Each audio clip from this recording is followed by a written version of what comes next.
নমস্কার বন্ধুরা, আর একটা নতুন ব্লগে তোমাদের স্বাগত। আমি সৌমিক, দেখছো আমার ডেইলি ব্লগ। তো চলো আজকে ব্লগ শুরু করা যাক। আজকে আমার মাথা যন্ত্রণা করছিল, ভাবছিলাম ব্লগ হয়তো দিতে পারবো না, কিন্তু ভাবলাম একটা ছোটো করে ব্লগ করা যেতেই পারে। তো আজকে চলে আসলাম বাইরে। তো আজকে আমাদের এখানে যে প্রেড গ্রাউন্ডটা আছে, ওই প্রেড গ্রাউন্ডটাই দেখাবো। তো চলো আজকে ব্লগ শুরু করছি, দেখা হচ্ছে ব্লগের শেষে।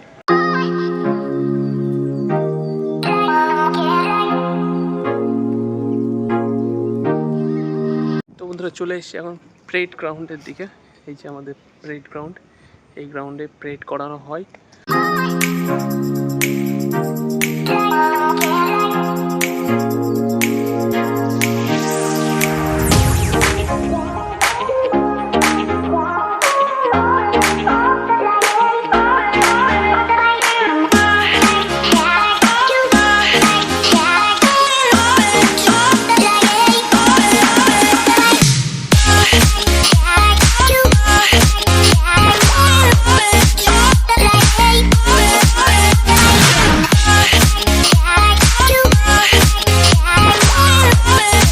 আজকের ব্লগ এখানে শেষ, দেখা হচ্ছে পরবর্তী ব্লগে। ততক্ষণের জন্য বাই বাই, টেক কেয়ার।